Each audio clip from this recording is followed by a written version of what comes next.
a glória dos céus, o Cordeiro de Deus ao Calvário humilhante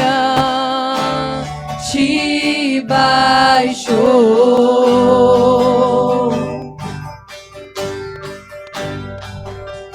Nesta cruz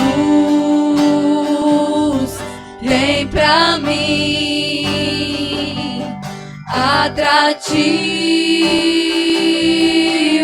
sem fim, porque nela Jesus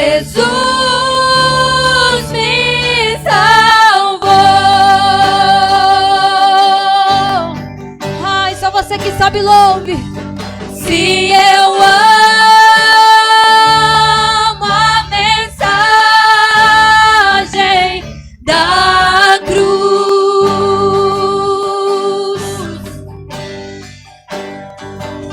até morrer eu a vou proclamar.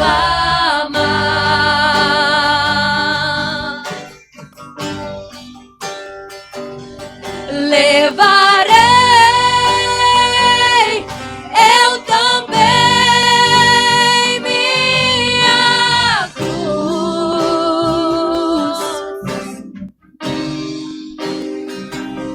até por uma coroa a trocar.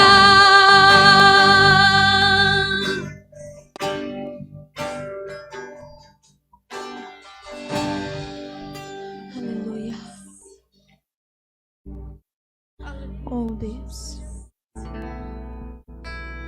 Toda honra e glória a ti.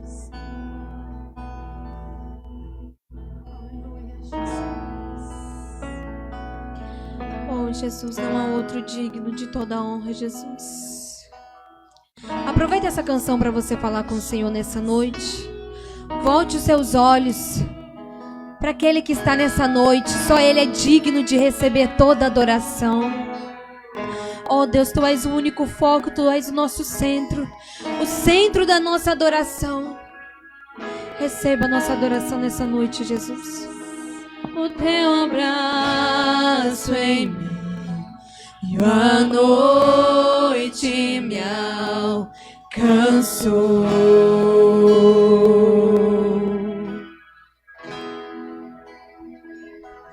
Sem restrições se entregou por mim.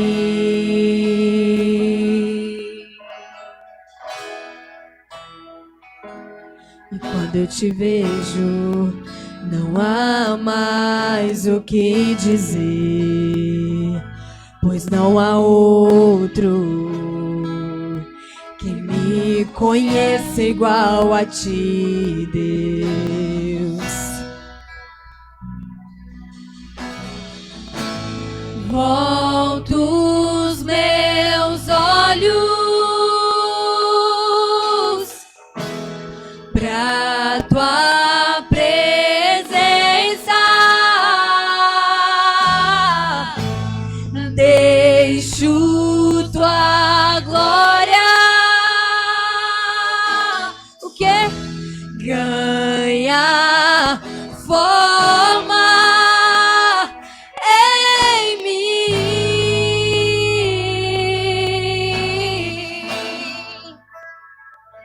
em mim.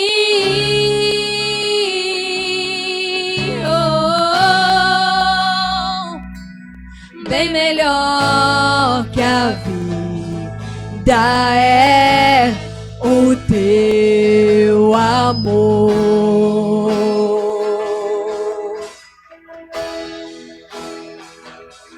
Jesus, seja o centro em mim.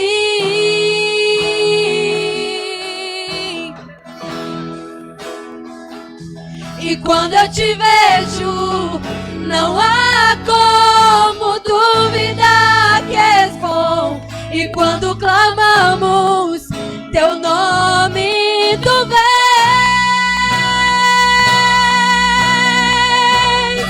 É só você clamar que ele vem. Volto os meus olhos. Pra quê? Pra tua presença.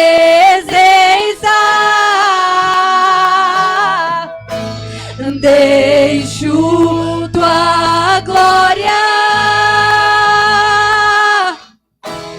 ganhar forma em mim. Volto os meus olhos pra ti, Jesus, pra tua presença.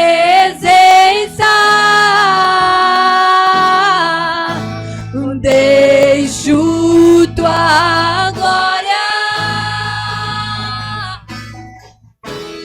ganhar forma em mim.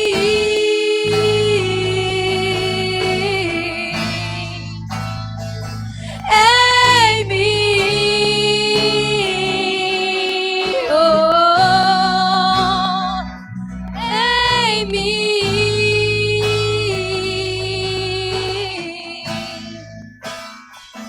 Em mim, oh, nossos olhos estão fixos em ti, ganha forma em nós,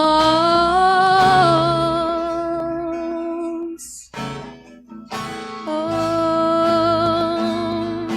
e vem derrama tua glória, e queremos ver tua face. Se coloque de pé para nós adorarmos ao Senhor nessa noite. Aleluia, vamos dar o nosso melhor para Ele.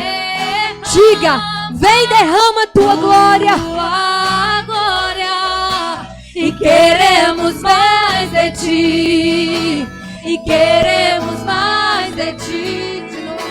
E vem derrama tua glória, queremos ver tua face, queremos ver tua face. E vem derrama tua glória, queremos mais de ti, queremos mais de ti. E vem derrama tua glória, e queremos ver tua face, queremos ver tua face. E vem derrama tua glória, queremos mais de ti, queremos mais.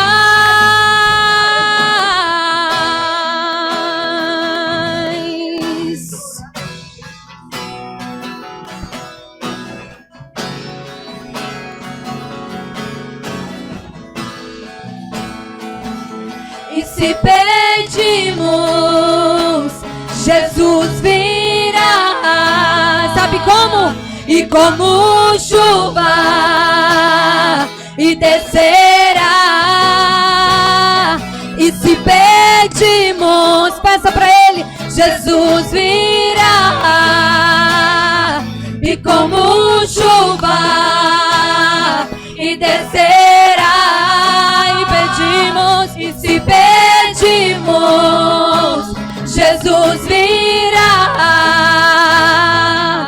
Então clame, então grite, então chame por Ele. Diga, vai chover, vai chover, e vai chover.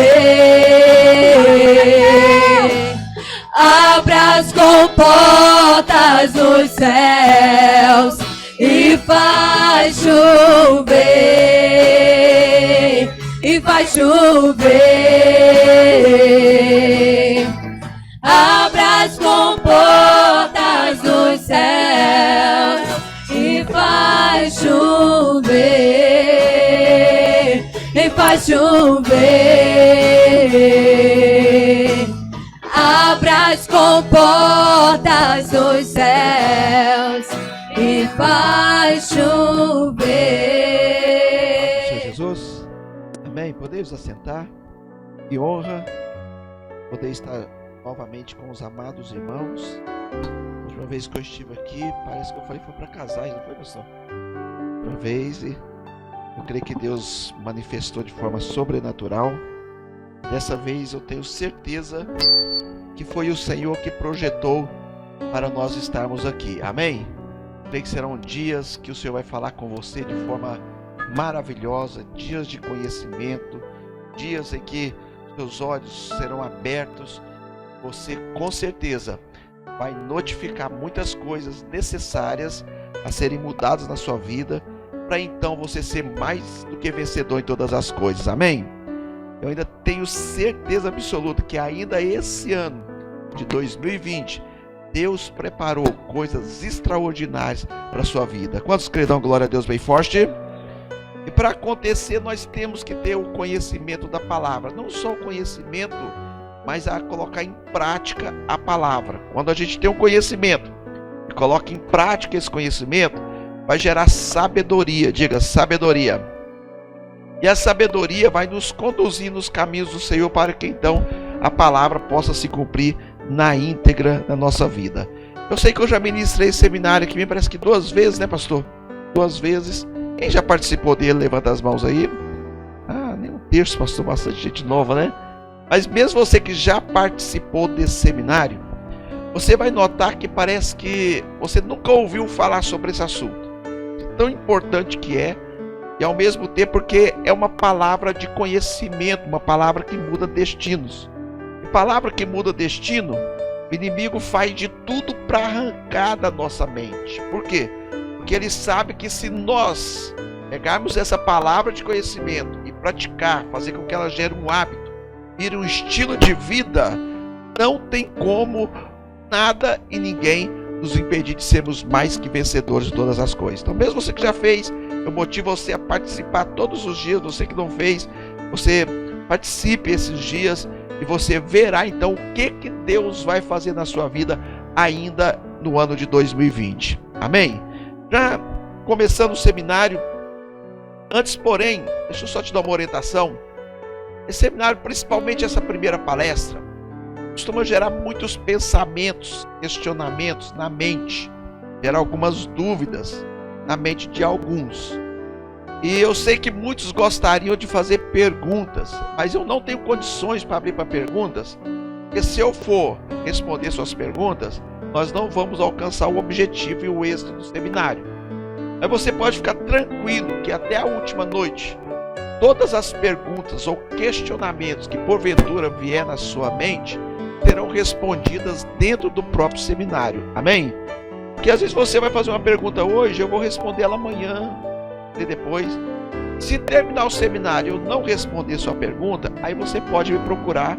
Eu terei o prazer e a honra de responder para você. Amém? Se eu não souber, o pastor Djalma sabe.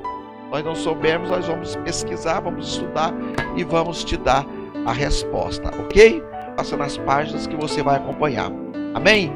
Mas, queridos, eu costumo sempre falar que a autoridade espiritual é a chave que abre as portas para as conquistas. Vamos repetir? Diga assim: a autoridade espiritual é a chave que abre as portas para as conquistas. Quem tem muita coisa para conquistar, levanta a mão, dá uma glória a Deus bem forte. Isso, então fala para esse irmão que está do seu lado, fala assim: Deus preparou esses dias para que as grandes conquistas venham se tornar reais na sua vida. Quantos creem, digam amém? Agora, entenda uma coisa: esse princípio ele é a chave que vai abrir as portas para então as conquistas que Jesus já conquistou lá na cruz se tornem reais na nossa vida. Eu sempre falo que às vezes nessa caminhada até chegar à porta para entrar e apropriar de todas as conquistas, Nesse caminho a gente enfrenta ursos, a gente enfrenta leões, a gente vence gigantes. Mas quando a gente chega diante da porta, é só abrir e entrar, nós não temos a chave.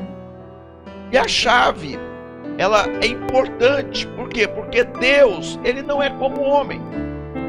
Entende? Como assim, pastor? O homem e o diabo é o seguinte: arromba a porta. Sim ou não? Você chega na sua casa hoje, por exemplo, procura a chave, cadê? Sumiu. Procura o chaveiro, não encontra. Você vai ficar do lado de fora? Você vai fazer o quê? Vai arrombar a porta, como o mineiro goiano fala, né, pastor? Vai meter o pé, vai quebrar e vai entrar, né? O homem faz isso e o diabo faz isso. Deus não faz isso e Deus não aceita que isso seja feito. Com Deus é o seguinte: ou eu entro da forma correta ou não entro. Estão entendendo? E a chave que vai abrir as portas, então, para as grandes conquistas se tornarem reais na minha vida é o princípio da autoridade espiritual. Agora, quando se fala em autoridade espiritual, eu sei que na mente de muitas pessoas vem a questão da manifestação do poder de Deus. O que é isso? Curas, sinais, prodígios, maravilhas, entende? Libertação. Eu creio que tudo isso vai acontecer no nosso meio. Quantos creem? Glória a Deus. Mas nós precisamos entender que quando a palavra de Deus fala de autoridade espiritual, ela não está falando diretamente da manifestação do poder de Deus, mas sim de uma palavra que quase não se ouve mais falar nesses últimos dias, que é a palavra submissão. Diga assim: submissão. Quem já notou que quase não se fala mais em submissão? Levanta a mão aí. Mas que é uma palavra que foi retirada dos nossos dicionários. Mas entenda, quando a palavra se refere aos princípios da autoridade espiritual, está falando de submissão. Submissão às autoridades. Vamos repetir? Diga assim: submissão às autoridades e submissão ao chamado. Diga: submissão ao chamado. Mas por que submissão? Quando nós olhamos a palavra de Deus, nós vamos ver que submissão é o primeiro princípio designado por Deus na palavra para nós sermos de fato mais que vencedores em todas as coisas. Entenda? Não tem como eu ser mais que vencedor em todas as coisas. Não tem como a palavra se cumprir na íntegra na minha vida se eu não for submisso e obediente às autoridades que Deus levantou sobre a minha vida. Até porque submissão e obediência sempre foi a base para poder servir a Deus. Vamos repetir? Diga assim: submissão e obediência é a base para servir a Deus. Então entenda, a base para poder servir a Deus sempre foi e sempre será submissão e obediência. Agora entenda, querido, esse princípio, ele é um princípio que ele não tem valia somente ao que diz respeito ao espiritual, ou seja, questão de igreja, mas ele é um princípio que ele vale em todas as áreas da nossa vida. Ou seja, onde quer que estejamos, nós temos que ver a autoridade e nos submetermos a ela. Amém? Temos que ver a autoridade lá na família e nos submetermos a ela. Temos que ver a autoridade lá no trabalho e nos submetermos a ela. Lá na escola temos que ver a autoridade e nos submetermos a ela. Por exemplo, você já viu um funcionário rebelde se dar bem na empresa? Sim ou não? O que acontece com o rebelde na empresa? É rua na certa, sim? Demitido, né? Na escola, quem já estudou, estuda aí, levanta as mãos. Você já viu um aluno rebelde se dar bem na escola? O que acontece com o rebelde da escola? É expulso, é reprovado, né? Como diz o mineiro, é bomba na certa. Chega no final do ano, é bomba, né? Na certa. Então, até na saúde nós temos que ver esse princípio e nos submetemos a ele. Existem as normas estabelecidas para nós termos uma boa saúde, sim ou não? Se a gente não for submisso e obediente a essas normas estabelecidas, cedo ou tarde nós vamos sofrer consequências terríveis da nossa saúde. Por isso, em tudo nós temos que ver a autoridade e nos submetermos a ela. Agora, pastor, por que ainda é tão importante eu ter esse conhecimento da autoridade espiritual? Para mim é o mais importante de tudo, amados. Sabe por quê? Jesus está voltando. Amém. Quantos creem que Jesus pode voltar agora? Levanta a mão, dá uma glória a Deus bem forte. Eu falo para você sem medo de errar. A qualquer segundo, a qualquer momento, Jesus vai voltar.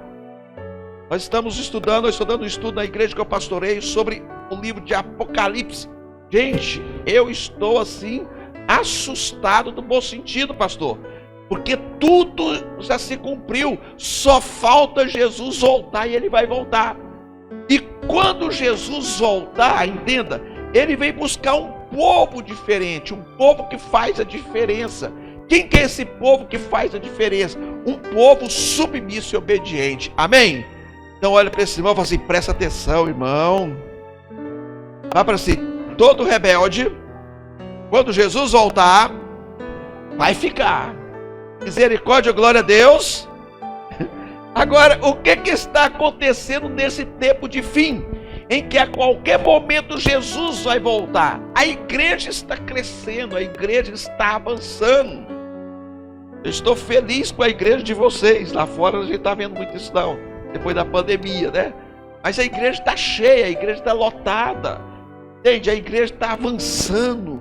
Agora, ao mesmo tempo que a igreja está avançando, a igreja está crescendo, escuta, o diabo nunca trabalhou como tem trabalhado nesses últimos dias.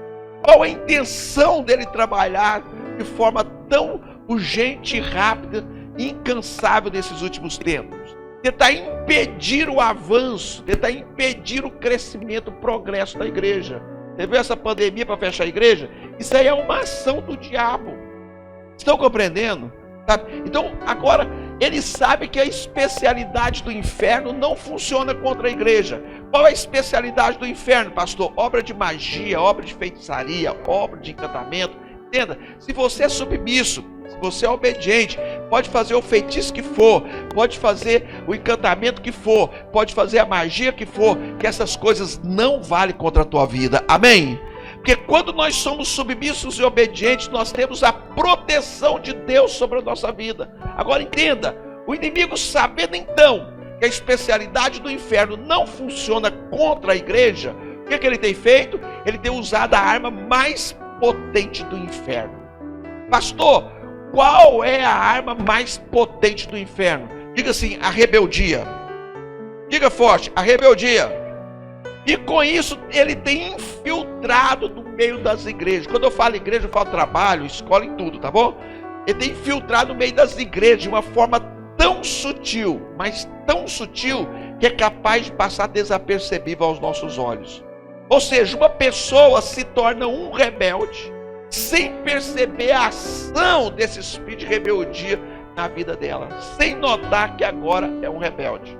Eu sempre quando termina esse seminário, principalmente a primeira noite, eu ouço muitas pessoas chegam para mim e falam, pastor, eu não sabia que eu era tão rebelde. Pastor, eu sou rebelde demais.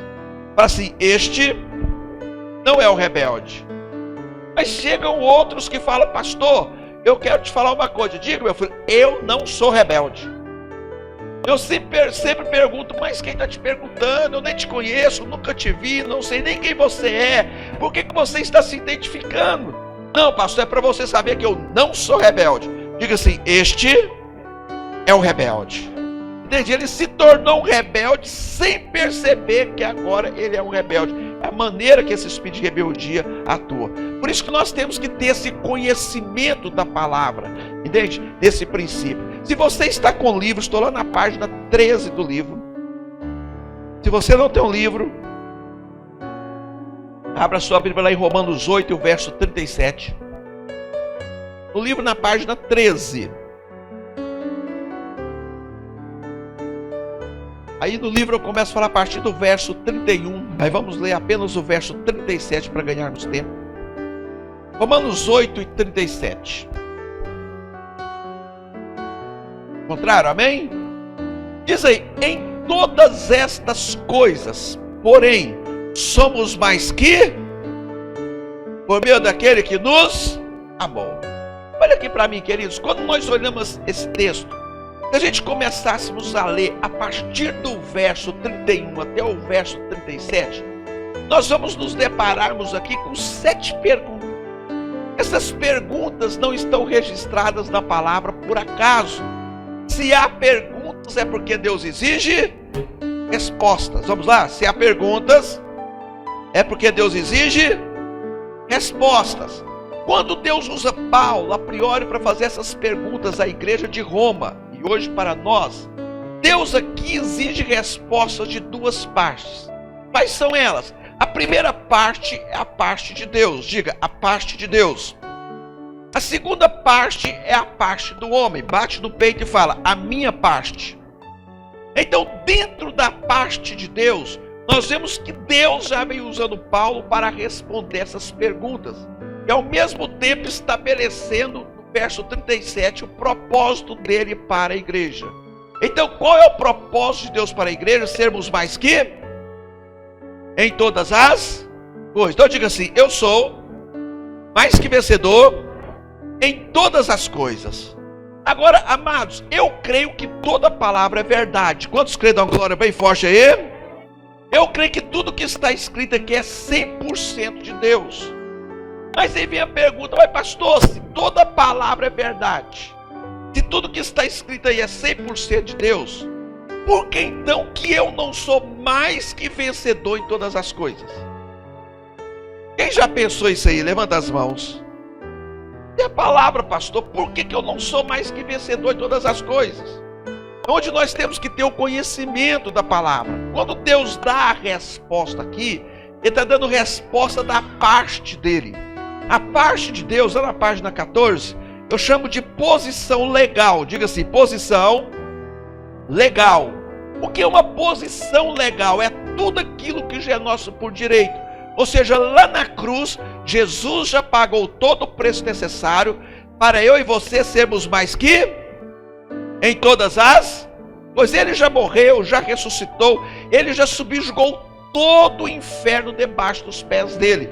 E porque Ele venceu e nós estamos nele, nós também somos vencedores. Agora, a grande questão, porém, a maioria da igreja, por falta do conhecimento da palavra, ficam apenas na parte de Deus e esquecem que tem que dar resposta à sua parte para ser mais que vencedor em todas as coisas. Então a parte do homem eu chamo de posição experimental. Diga assim, posição experimental. O que é uma posição experimental? É eu apropriar de tudo aquilo que Jesus já conquistou lá na cruz para mim. É eu tomar posse de toda a minha herança que o Senhor já me deu, que já me pertence. Agora, queridos, olha para mim aí, tomar posse, apropriar de tudo que nos pertence, apropriar de toda a nossa herança, está diretamente vinculado em como eu respondo às autoridades. Qual é a minha resposta do que diz respeito a uma autoridade? Mas por que, pastor? Porque responder corretamente a uma autoridade significa negar a si mesmo. Diga assim, negar a mim mesmo. Aí nós vamos entender o porquê que lá em Marcos 8, verso 34, Jesus olha para aquela multidão de gente que estava seguindo ele, e Jesus diz, se alguém quer vir após mim, faz o quê? Negue-se a si mesmo. Note que antes dele falar que eu tenho que tomar a minha cruz para segui-lo, ele diz que eu tenho que negar a mim mesmo. Mas por que a palavra diz, principalmente no contexto da autoridade espiritual, eu tenho que negar a mim mesmo para eu poder dar a resposta certa a uma autoridade? Sabe por quê? Negar a si mesmo tem alguns significados importantes. Entre eles, negar a si mesmo significa morrer para si. Diga assim, morrer para mim mesmo. Entende? Quando fala morrer para si mesmo, está falando de morte da alma. O que é a alma? A alma tem pelo menos 3 funções básicas. Quais são elas? Diga assim, mente, vontade e emoções. Então, se o homem não morrer para a sua mente, que é a fonte dos seus pensamentos, este homem nunca vai conseguir ser submisso e obediente a autoridade nenhuma. Mas por que, pastor? Sabe por quê? Todas as vezes que nós olhamos para uma autoridade humana, para um governo humano, para uma administração humana, nós vamos notar erros e falhas. Sim ou não? Até na igreja, olha para esse irmão e fala assim, até na igreja.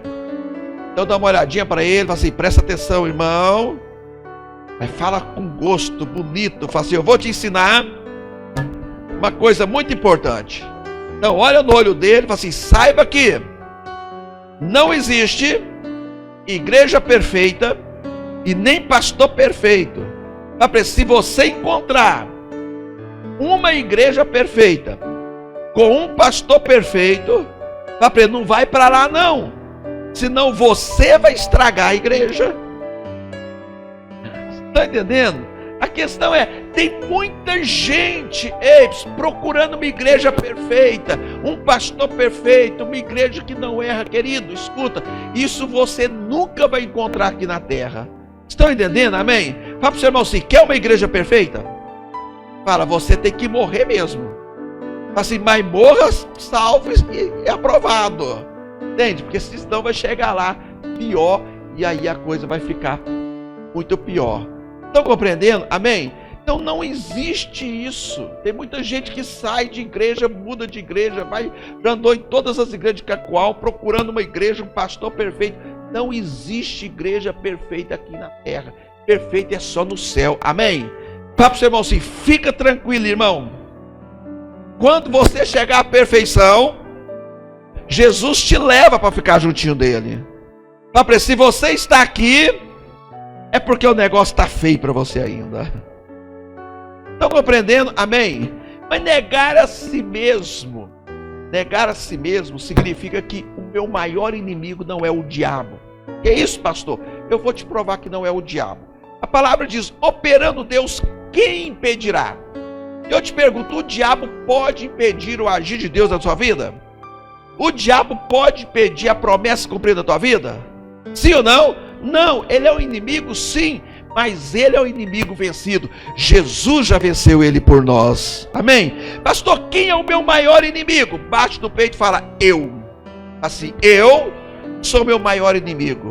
Sabe por quê? Se eu não quiser, a promessa não vai cumprir. Se eu não quiser, a palavra não vai cumprir. Ou seja, o homem, com as suas atitudes erradas, é o único que pode impedir o agir de Deus na vida dele. Vamos ver isso dentro da palavra, na página 18 do livro. Se você ainda não tem um livro, abra lá em 1 Samuel 24, verso 4 a 6.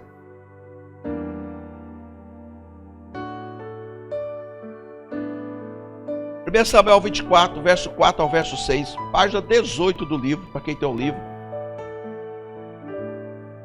Vamos ver, comprovado aqui na palavra. Eu preciso morrer para mim mesmo, eu preciso vencer o meu eu, para eu poder dar a resposta certa à autoridade.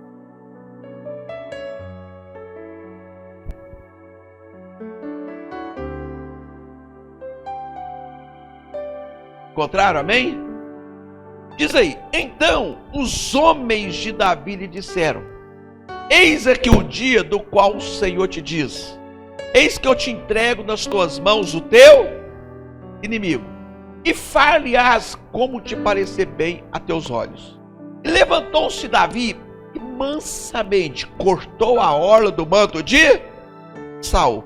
Sucedeu, porém, que depois o coração de Davi doeu por ter cortado a orla do manto de Saul, e disse aos seus homens, o Senhor me guarde, de que eu faça tal coisa ao meu Senhor, ao ungido do Senhor, estendendo eu as minhas mãos contra ele, pois é ungido do Senhor. Queridos, quando nós olhamos esse texto que nós lemos, nós vemos aqui Davi passando por um momento para provar para ele mesmo que ele tinha vencido o eu dele. Ele estava morto. Almaticamente falando. Então Deus testou Davi. Por quê? Antes de qualquer promessa cumprir na nossa vida, nós vamos passar por testes. Estão entendendo? Amém? Quem tem uma promessa de Deus aí que se cumprir agora muda toda a sua história de vida, levanta a mão, dá uma glória a Deus bem forte. Você vai ficar muito feliz? Quem vai ficar muito feliz? Só vi os pastores felizes aqui. Você vai ficar muito feliz se essa promessa cumprir agora? Sim ou não? Mas entenda, antes da promessa cumprir, nós vamos passar por teste. E o teste sempre começa com submissão e termina com submissão. Diga assim, o teste sempre começa com submissão e termina com submissão.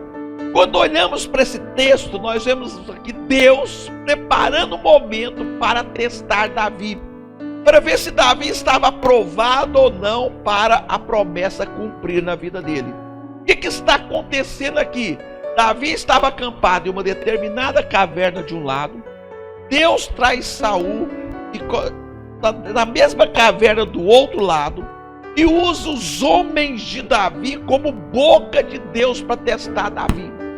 Eles chegam para Davi, nota que era o próprio Deus, disse: Davi, eis o dia do qual o Senhor te diz, eis que eu te entrego o teu inimigo das tuas mãos. Queridos, vamos pensar um pouquinho. Davi precisava da morte de Saul para a promessa cumprir na vida dele. E Saul estava perseguindo Davi injustamente para matar Davi. Se fosse eu e você no lugar de Davi, e você precisasse da morte do teu inimigo para a promessa cumprir na tua vida, e esse teu inimigo está te procurando para te matar, na primeira oportunidade que ele encontrar com você, vai cortar o teu pescoço. E agora você ouve Deus falando com você que está entregando este inimigo nas tuas mãos. Ei, será que nós perderíamos essa oportunidade? Sim ou não? Não. Então o que Deus quer nos ensinar primeiramente com esse texto aqui? Nem tudo que nós ouvimos vindo da boca do próprio Deus nós devemos executar sem antes analisar as causas. Por quê? Pode ser um teste. Assim, pode ser um teste. Onde está o teste aqui? Quando Deus fala: Davi, eis que eu te entrego o teu inimigo das tuas mãos, Deus está falando que Davi, está aí, Saul não presta, não vale nada, é um bandido, é um assassino, ele está te procurando injustamente para te matar, Davi. Ele sabe que a promessa é para você. Davi, se ele encontrar com você, ele vai cortar o teu pescoço. Davi, eu estou fazendo a minha parte, eis que eu te entrego o teu inimigo nas tuas mãos. Mas tem uma coisa, olha o teste aí, mas tem algo: e far-lhe-ás como te parecer bem a teus olhos. Ou seja, Davi, é você que decide o que fazer com a autoridade. Então fala assim: sou eu que decido o que fazer com a autoridade. Agora, queridos, a minha decisão vai valer não é quando a autoridade está certa, não é quando eu estou de acordo com a autoridade, não é quando eu estou satisfeito com a autoridade. Por quê? Momentos assim são fáceis da gente ser submisso e obediente, sim ou não? O grande teste é: e quando a autoridade erra?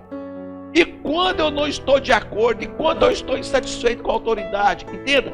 Momentos assim, a nossa atitude vai determinar se teremos sucesso ou fracasso. O que uma pessoa principalmente ouve ou fala de uma autoridade, quando essa autoridade erra, falha, vai determinar se essa pessoa terá vitórias ou derrotas. Ou seja, o que a pessoa fala quando está insatisfeita, em desacordo com a autoridade, ou para ouvir, vai determinar o rumo da vida dessa pessoa. Escuta, tá? Porque tem muita gente, pastor, nas igrejas com a vida amarrada, que não rompe, que não avança, que nada dá certo, ora e nada acontece, jejua, faz campanha e nada acontece. Sabe por quê? Não consegue ver o erro na autoridade e ficar de boca fechada. Aí sai denunciando o erro da autoridade. E quando age dessa maneira, é impossível essa pessoa ter vitória. Estão entendendo, amém? É impossível promessas se cumprirem na vida dessa pessoa. Essa palavra que Davi foi. Só que quando ele chega diante da autoridade, ele corta apenas um pedaço da orla do manto da autoridade. Diz que o coração dele doeu. Ele volta para onde estavam os seus homens. Olha a atitude de Davi. Olha o cuidado que Davi tem ao expressar uma palavra contra uma autoridade que não valia nada. Ele chega ali no verso 6, me acompanha aí, verso 6, 1 Samuel 24, e disse aos seus homens: o Senhor me guarde. de que eu faça tal coisa ao meu? Queridos, olha aqui. Será que nós reconheceríamos uma atitude de um homem como Saul, como autoridade da nossa vida? Sim ou não? Entende? Davi, além de reconhecê-lo como autoridade, Davi o reconhece como homem de Deus. Ele fala: ao meu Senhor, a ungido do Senhor, estendendo eu as minhas mãos contra ele. Eu creio que nesse momento houve uma pausa, levantou um Pedrão. Sempre tem um Pedrão no agrupamento de pessoas, sim ou não? Quem é o Pedrão? Aquele que fala demais, aquele que não consegue ficar calado, aquele que sempre é o contra, aquele que questiona tudo, né? Você conhece algum Pedrão aí fora? Aqui não tem isso, né? Lá fora. Quem conhece algum Pedrão aí? Levanta a mão. Lá no trabalho, na escola, né? Eu creio que tinha um Pedrão ali, e o Pedrão fala: Davi, eu não estou entendendo mais nada. Saul não presta, não vale nada, está te procurando, Davi, para te matar. Davi, ele já é reprovado por Deus. É para você ser o novo rei, a promessa é para você, Davi. Deus te entrega ele nas tuas mãos e você não faz nada. Não estou entendendo mais. O que aconteceu? Aí Davi responde: sabe por que eu não fiz nada com ele? Porque ele é autoridade, ele é ungido do Senhor. Ou seja, ele ainda é autoridade. E questão de autoridade não cabe a mim resolver. A autoridade quem colocou foi Deus. E Deus está no controle. Se tem que tratar, se tem que matar, não sou eu que vou fazer isso. É Deus que vai fazer isso. Eu não vou estender as minhas mãos contra ele, porque ele é ungido do Senhor. Note que quando ele dá essa resposta, não àqueles homens, mas a Deus, logo Deus trata com Saul, Deus mata Saul e a promessa então se cumpre na vida de Davi. Então diga assim: a promessa, mais forte, a promessa só cumpriu na vida de Davi após ele vencer o teste da submissão. Então levanta a mão direita bem alto, lá no quinto andar. Olha para aquela promessa que vai mudar toda a sua história. Eu creio que Deus preparou esses dias para essa promessa cumprir na tua vida. Então diga forte: a promessa só vai cumprir na minha vida após eu vencer o teste da submissão. Mas lá na página 21, o Números capítulo 20, a palavra mostra um outro exemplo de um homem que venceu os testes mais difíceis que tem para o homem vencer na vida. E no mais fácil ele foi reprovado. Quem é este homem? Moisés. Diga assim: Moisés. Quais são os testes tão difíceis que Moisés venceu? Primeiro, ele venceu Mamon. Venceu quem? Mamon. Pastor, o que é esse negócio de vencer Mamon? Vamos trazer para os nossos dias? O que é vencer Mamon? Quando ele venceu Mamon? Quando a palavra diz que Moisés rejeitou ser chamado filho da filha de Faraó. Antes preferiu ir para o deserto, ser tratado por Deus. Nós vamos trazer para os nossos dias para ver como esse teste é difícil. O que seria vencer Mamon hoje? Quem tem carro próprio, levanta a mão bem alto. Pode levantar que eu vou pedir seu carro não, fica tranquilo. Nem emprestado, fique em paz. É Deus falar para você: você vai pegar o seu carro, o carro que você ama tanto, e vai ofertar lá na minha igreja. Isso é difícil? Oi? Sim ou não? Dificílimo. Eu já fui 3, foi 4, porque estou devendo ainda. Eu já tinha no meu quarto carro. Difícil. É vencer Mamon. O que seria vencer Mamon? Você vai receber seu salário agora contadinho. Está contadinho ou está sobrando muito? Não está faltando não, que é maldição, né? Contadinho. Aí Deus fala para você: pega todo o seu salário. Fala para o seu irmão assim: todo o seu salário contadinho, coloca tudo no envelope e oferte tudo. Isso é difícil? Ei, Moisés venceu um teste. Você sabia que, segundo a estatística diz, mais de 95% da igreja da atualidade não venceram Mamon? Por quê? Porque mais de 95% da igreja da atualidade é infiel nos dízimos e nas ofertas. Moisés venceu um teste desse nível.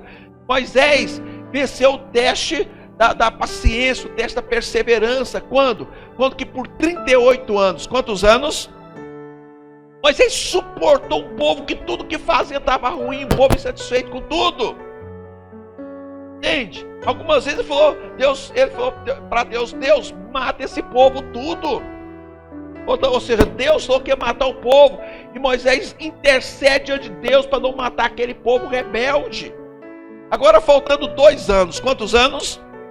Para a promessa cumprir na vida dele. Eis, ele estava a um passo da promessa. Presta atenção, isso é importante. A um passo da promessa. Ele passou pelo último grande teste que todo homem, toda mulher vai passar antes de qualquer promessa cumprir na vida. E o que parecia ser o mais fácil, ele foi reprovado, que é o teste da submissão. Vamos ver na palavra, Números capítulo 20, verso 8. Estou correndo um pouquinho, se estiver correndo muito você fala, tá? Números capítulo 20, o verso 8. Estou na página 21 do livro ainda. Encontraram?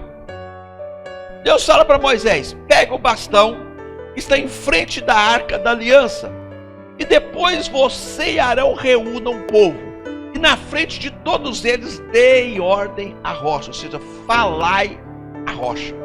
Então deixei aberto, olha aqui para mim. Qual foi a ordem de Deus para Moisés? Falar a rocha. Lá no verso 11, para a gente ganhar tempo, diz aí que Moisés levantou a mão e bateu 2 vezes na rocha com o bastão ou cajado, que é a mesma coisa. Queridos, olha aqui para mim, eis. Qual foi a ordem de Deus para Moisés? Foi qual? O que Moisés fez? Bateu. Se a gente fosse analisar esse texto com os olhos humanos naturais, pastora, nós aprovaríamos a atitude de Moisés e o chamaríamos de homem de fé. Por quê? Me acompanha aí. Quando ele bate na rocha, entende? Sai água, sim ou não? E saiu muita água. No verso 8, Deus fala: fale a rocha, dela sair a água. No verso 11, diz que bateu na rocha 2 vezes, saiu muita água, saiu água em abundância. Então o milagre aconteceu, sim ou não? E aconteceu em abundância. Oi, só que ao bater na rocha, Moisés quebra o princípio da autoridade espiritual e automaticamente entra no princípio da rebeldia, que é o princípio da rebelião, fazendo então uma aliança com o diabo e se tornando um só com o diabo contra aquilo que Deus queria fazer naquele momento. Nota que imediatamente, eu falei como? Imediatamente Deus trata a rebeldia de Moisés. Queridos, Deus não deixou para amanhã, Deus não deixou para depois, mas imediatamente Deus trata Moisés. Me acompanha no verso 12 de Números 20. Dizem: porém o Senhor disse a Moisés e a Arão: vocês não tiveram fé suficiente para fazer com que o povo de Israel reconhecesse o meu santo poder, e por isso vocês não vão levá-los à terra que eu prometi dar a eles. Ou seja, Moisés, você está reprovado para a promessa de entrar na terra prometida. Você não vai entrar na terra. Essa promessa não vai cumprir na tua vida. Eu te pergunto, era promessa de Deus Moisés entrar na terra? Sim ou não? Sim, Deus falou face a face com ele. Ele entrou? Não entrou na terra prometida. Depois você vai ler lá em Deuteronômio 3, verso 25 a 27. Moisés insiste com Deus: deixa eu entrar na nossa linguagem. Deus, deixa eu entrar na terra. Você sabe que o meu maior desejo é entrar nessa terra, é ver essa promessa cumprida. Deus, não. Até que no final do verso 26 de Deuteronômio 3, Deus fala: chega, basta, não fala mais nisso. Acabou, Moisés. Você não vai entrar na terra prometida.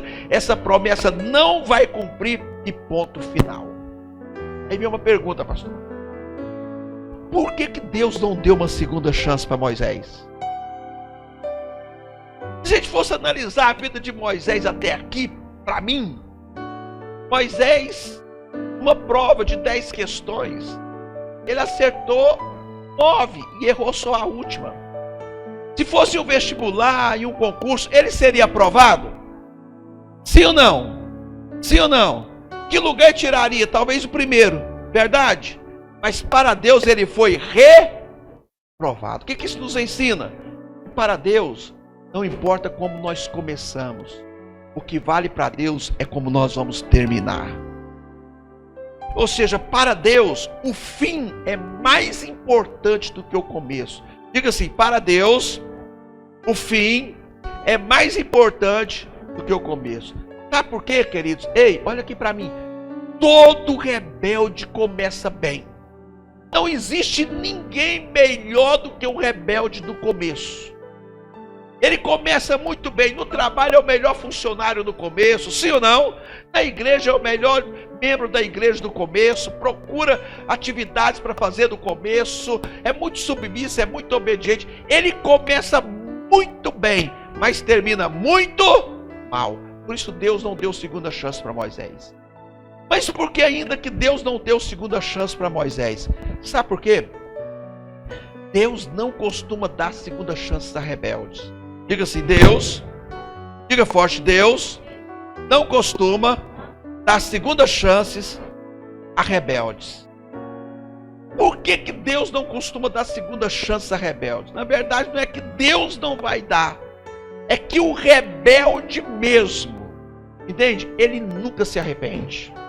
Você nunca vai ouvir um rebelde mesmo falando, você está com sintoma de rebeldia, mas o rebelde mesmo, você nunca vai ouvir dizer, eu errei, eu falhei, pastor, o errado sou eu, me perdoa. Ele sabe que está errado, ele sabe que está indo tudo de mal a pior na vida dele, entende? A família está sofrendo, ele sabe que ele é o errado, mas ele prefere fazer uma forca, se enforcar, do que se arrepender. E se não há arrependimento, não há como Deus fazer nada na vida da pessoa. Deus só vai agir na vida da pessoa através do ar. Mas por que ainda que Deus não deu uma segunda chance para Moisés? Nós temos que entender quem o rebelde representa, que ele é. Primeiramente, todo rebelde é o representante direto do anticristo. Ou seja, ele está preparando o povo para a era do anticristo. Quando o anticristo vai reinar, que nós não vamos estar mais aqui, amém? E foi um amém tão fraquinho, fiquei preocupado, vou de novo. Quando o anticristo vai reinar, que nós não estaremos mais aqui, o que vai acontecer com o povo que ficar? Eles vão estar tão acostumados, tão habituados com a rebeldia, que não vão mais se escandalizar com a rebeldia da era do anticristo. E eu te pergunto, isso já está acontecendo hoje em dia? Sim ou não? Vamos fazer um teste? Vamos voltar aí uns 10, 15 anos atrás. Há 15 anos atrás, você ouvia falar com tanta normalidade que um filho batia num pai ou numa mãe? Sim ou não? E quando isso acontecia, não era motivo de escândalo para o mundo todo? Todo mundo ficava escandalizado saber que o filho batia no pai ou numa mãe. E hoje ficou comum ou não ficou? Ficou normal ou não ficou? Filho bate no pai, bate na mãe, mata o pai, mata a mãe, mata a família toda. Sai a notícia. Oi, nem a igreja se assusta mais com esse tipo de notícia. Significa que o espírito de rebeldia, ele está tendo êxito, sucesso dentro da própria igreja. Por isso Deus não deu segunda chance para Moisés. Mas quem é o rebelde? A Bíblia diz que quando eu me uno com o Senhor, eu me uno com o Senhor em um só espírito. Mas o contrário também é verdade. Quando uma pessoa se une com o diabo, ela se une com o diabo em um só espírito. E todo rebelde está unido com o diabo. Ou seja, o rebelde e o diabo é um só. Então diga assim, o rebelde e o diabo é um só. Ei, você quer conversar com um demônio em pessoa? É só você parar para conversar com o rebelde. Você quer ouvir um diabo em pessoa? É só você ouvir um rebelde. Você quer receber um diabo em pessoa na sua casa? É só você receber um rebelde. Pastor, estou assustado. Como é que eu sei se é rebelde ou não? É muito fácil fazer o teste. É que o rebelde só vai te procurar para falar mal de uma autoridade. Diga assim, rebelde só vai procurar para falar mal de autoridade. Se ela na escola só vai te procurar falar mal do patrão, do professor, do trabalho, do patrão, Entende? Na família, do pai e da mãe, na igreja, só vai te procurar para falar mal dos teus pastores, da liderança, do que está sendo feito na igreja. E quando a gente para ouvir uma pessoa dessa, está parando para ouvir o diabo em pessoa. Por isso Deus não deu segunda chance para Moisés. Mas por que ainda que Deus não deu segunda chance para Moisés? Porque pecar contra a autoridade é o mesmo que pecar contra Deus. Diga assim, pecar contra a autoridade é o mesmo que pecar contra Deus. Vamos ver na palavra Romanos 8, verso 31. Romanos 13. Romanos 13, verso 31. Vamos ver na palavra. Para a gente poder encerrar essa parte. Romanos 8, verso 30. Romanos 13, estou lá no Romanos 8 ainda, né? Romanos 13, verso 1. A seguir. Estou na página 31 do livro. 9:31. Contrário, amém? Se toda pessoa esteja sujeita às autoridades superiores, pois não há autoridade que não venha de... Todas as autoridades que há foram ordenadas por Deus. Então presta atenção. A palavra não faz distinção de níveis de autoridade.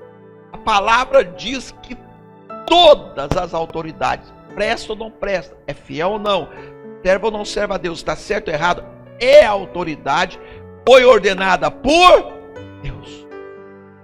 Aí vem uma pergunta, mas pastor, e essas autoridades governamentais? Presidentes, deputados, senadores, pois nós estamos numa linha muito fina, porque aconteceu rebelião dentro dos poderes.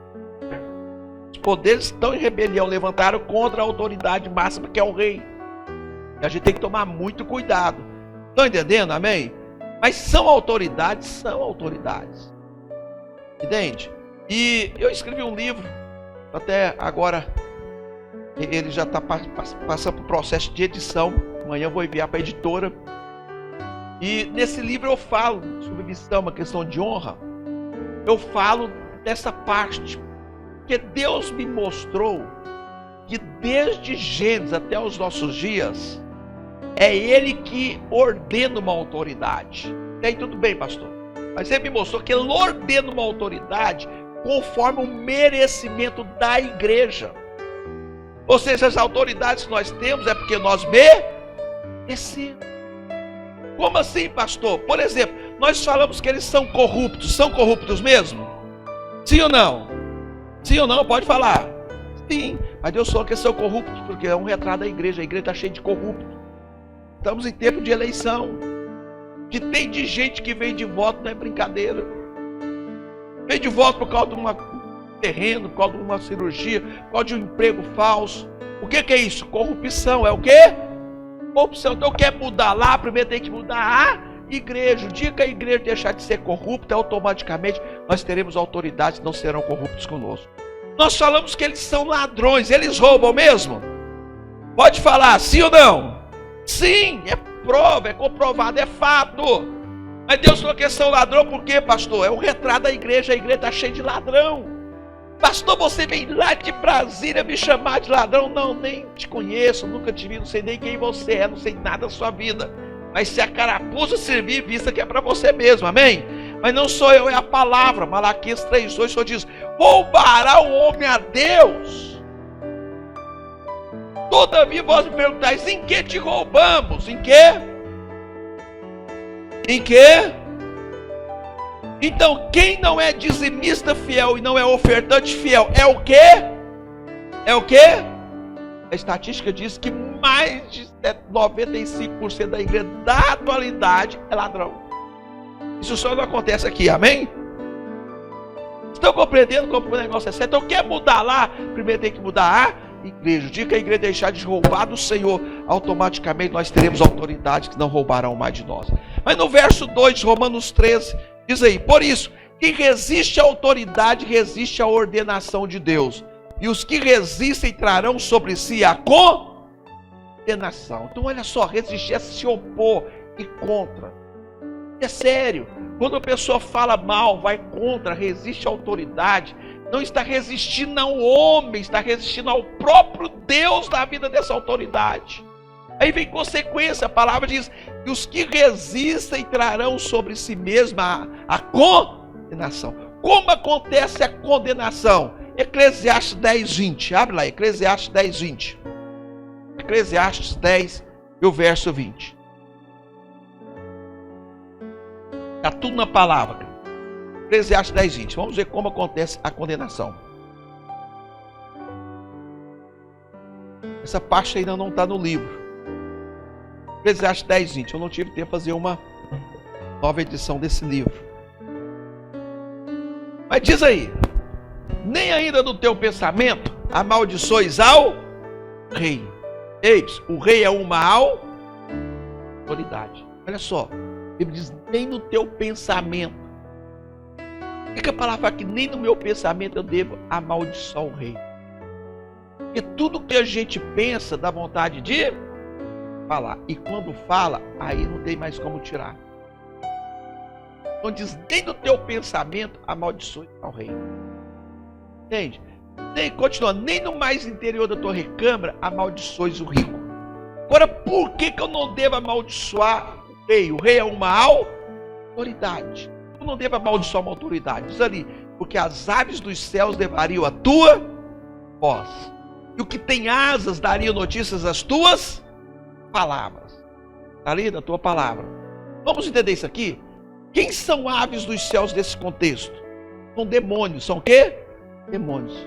A maioria, quando você ouve na palavra aves ou pássaros dos céus, está se referindo a demônios. Demônios cabidos das regiões celestiais. Então a palavra diz, todas as vezes que uma pessoa fala mal de uma autoridade, olha aí, esses demônios que estão nos ares, colhe a voz dessa pessoa e leva para aquele que tem asas.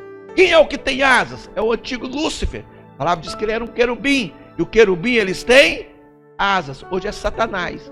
E diz que Satanás vai dar notícia dessas palavras.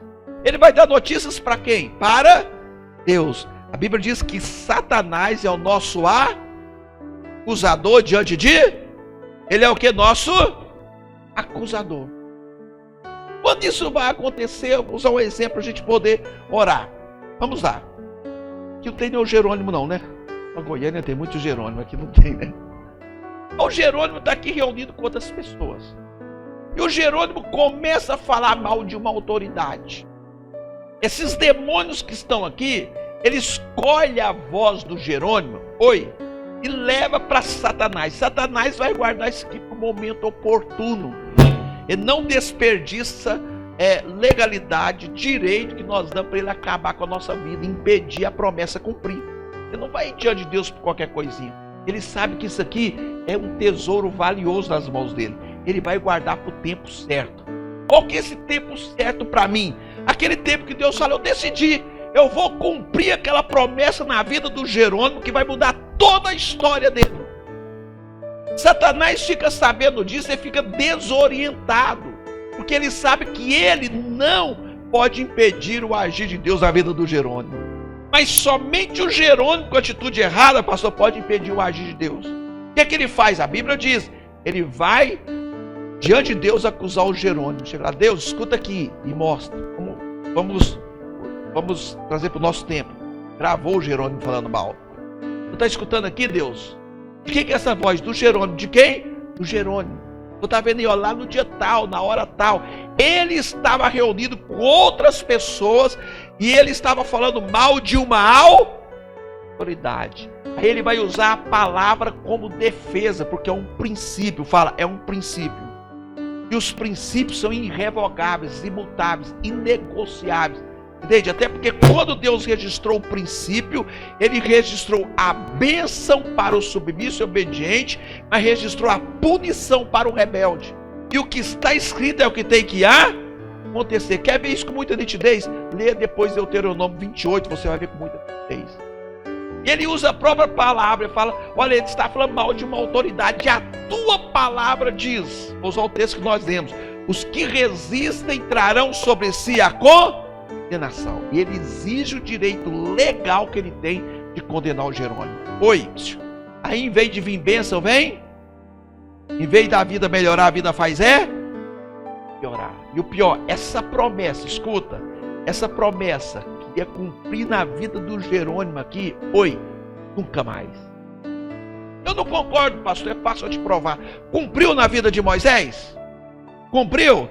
Se não cumpriu na vida de Moisés, vai cumprir na minha? Por isso, querido, eu resumi bastante.